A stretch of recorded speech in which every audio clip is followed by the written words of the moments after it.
Welcome to Hong Kong, the perfect place to talk about tiki.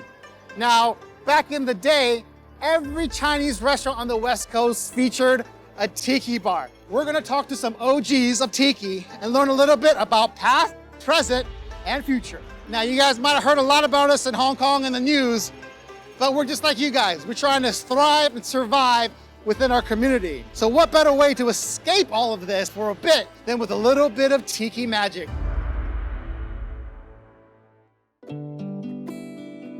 What we're looking to do is to transport someone away from maybe the concrete jungle, the pace of life, into somewhere which, as soon as they come in, it's like a different world to them. It's more relaxing, it's more enjoyable, and it's positive, and it's sunny. Yes, tiki is slowly up and coming in Hong Kong, and we want more and more people to experience it. Right. My dad's been in tiki for over half a century. He worked in probably the highest revenue tiki bar in the world in Park Lane Hilton Trader Vic's. We've moved here back to Hong Kong, and we wanted to make sure that before he really retires, that he leaves a bit of his legacy, and he can kind of show the new generation what tiki's all about. And what was tiki back then? I think it's very, very different these days. Well, the old days, we're talking about how to make cocktails by teachers. I mean, the master who's teaching us how to make tiki cocktails. Basically, we learn this tiki cocktail from the very first layer people. Because Victor Bergeron, who is one of fantastic barman. There's not that tradition that came with what you learned From scratch, from a bar boy, working all the way up. He got to a position of trust where he was the go-to problem-solving guy who went to open up Trader Vic's branches in Abu Dhabi, Dubai, Düsseldorf. I set up those Munich from scratch. When I opened Wahtiki, kind of in homage to my father and his many years of tiki experience, one of the things that we agreed on is that Hong Kong requires a cocktail bar that really produces cocktails from yesteryear. Because we call old school classic cocktails should be old school classic cocktails. They should be true to the recipe. And my father's one of those who's really, really tough on that. Yes, so not many people know how to make a proper Mai Tai. I'm calling Trader Vic's Mai Tai, right? Yeah. I mean, which is our Victor Bergeron, who's a Trader Vic's who is invents this Mai Tai. Obviously, that's what I call our original Mai Tai. What makes up a true Mai Tai then? True Mai Tai is Mai Tai mix. That's what we call Mai Tai mix. Secret ingredient, rather. Right? let me give a bit of background about that. Yes. So basically, back in the 70s, when logistics were probably not quite as efficient as now, this Mai Tai mix, which is the secret syrup where all the flavors come from, was made centrally by Trader Vic's in the States.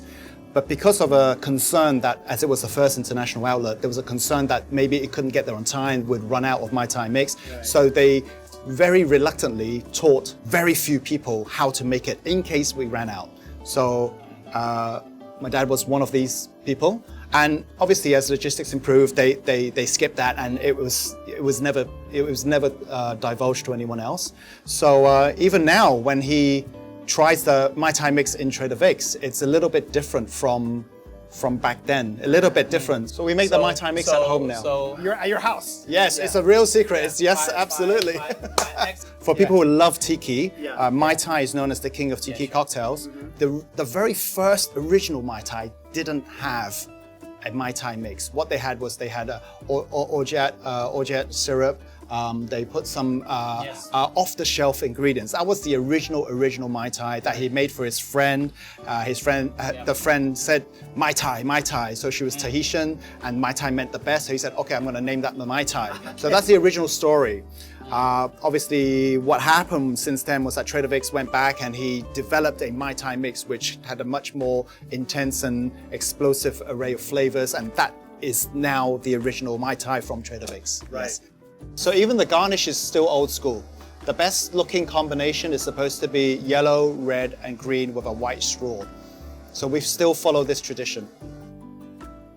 Speaking of culture, I mean, it is kind of interesting that we are here in Hong Kong now because the modern day tiki took a lot from Chinese food and Cantonese cuisine, right? I mean, that's correct. So, isn't that kind of crazy that we're sitting here full circle almost? that's right. That's right. So the original, so in when the tiki culture rose in the West Coast. So basically returning soldiers, reminiscing about life in the Pacific. They created this tropical tiki culture, which really took off after the Second World War. Everyone really embraced this colorful lifestyle. So food and beverage was one of the first items to be embraced. And exotic food back then in the 1930s, 40s, it was Chinese food. Many of the tiki bars were set in front of a Chinese restaurant.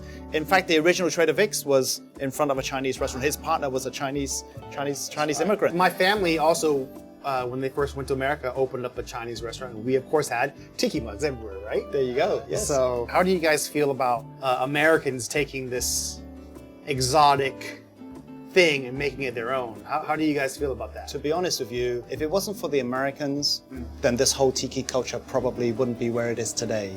So with thanks to them, they created a lifestyle, move into films, into F&B, into clothing, into the way you live. So we wouldn't have Wahtiki today if it wasn't for the original pioneers, which Don the Beachcomber and Trader Vic's. Right. Yeah. Right. Tiki's had a resurgence in the last 5 to 6 years worldwide, globally. I think that comes off the back of a resurgence in the interest for cocktails. Classic cocktails, craft cocktails have been a major hit in Hong Kong. And the third big genre of cocktails, tiki cocktails, which has a long history as well, has come back. But actually tiki cocktails, according to my father, is probably the hardest cocktail to make because you're dealing with inconsistent ingredients. So it takes a very knowledgeable bartender to put together a drink that is balanced for the patron. Yes, we do have a range of very old school cocktails dating back from the 60s and 70s. We recently have introduced fresh fruit cocktails, seasonal cocktails made from fresh fruit that is available in Hong Kong. The original tiki drinks, Victor Bergeron made them from fresh fruit juice, okay? So they tasted fantastic and very natural. But as he opened up more branches, it was very difficult to maintain consistency with the cocktails because the juices would be different with different harvests and different origins, right? So he went to fruit concentrate, which made sure you knew what you were ordering at any Trader Vic's across the country at the time. Right. So while we do make traditional stuff, we also go back even further to make the first type of tiki drinks, which were based on tropical fruits. We have two bestsellers in Wahtiki. One is the Mai Tai and one is a cocktail which we call YS. And YS is named after my wife. Her initials are WHY. And YS was born out of when my wife was pregnant. She went to my dad, who's very old school. If I went to my dad and asked him to make a cocktail named after me, I think he'd tell me where to go. But the fact that she was pregnant at the time, he asked her favorite sort of flavors, and she said, look, I don't want rum, I'd like to have gin. So he kind of changed the trend a little bit, and he came up with this cocktail, and it's actually one of our best sellers now. Right, and it has a little bit of passion fruit. Passion fruit, it's got a bit of gin. And how else could we label it as Hong Kong inspired? Traditionally, what is a tiki drink? There's many different definitions, but the one that I like most is it's a cocktail that was invented in a tiki bar. Okay, so this drink, which is undeniably tropical anyway, was invented in one of the very, very few tiki bars in Hong Kong. So that's as Hong Kong tiki as you can get it. Let's go.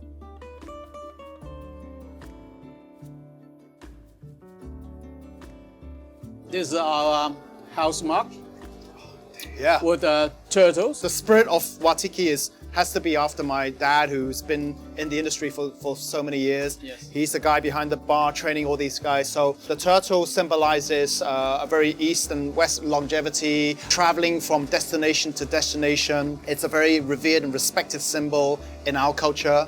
And on the back, on the shell, we have a kind of like an abstract spelling of Wa, the Chinese character for Wa.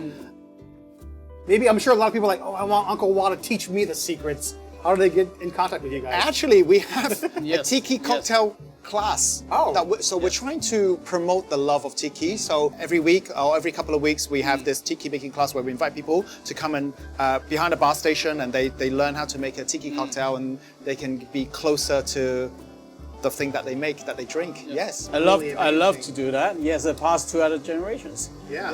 to next generations. But they And, can't learn the secret mix though. No. If I tell you, I'll have to will. kill you. Well, I've been dying to try this Mai Tai. Okay. OG Mai Tai. let's Cheers, guys. Yeah. Cheers. Cheers. Cheers, cheers, cheers, cheers. Thank you for a great time. Thank Cheers. you. Wow, you ain't joking, man. This is. Whew, I just got transported back to the 1970s. Powerful. Thanks, guys. That was perfect. Cut. Great.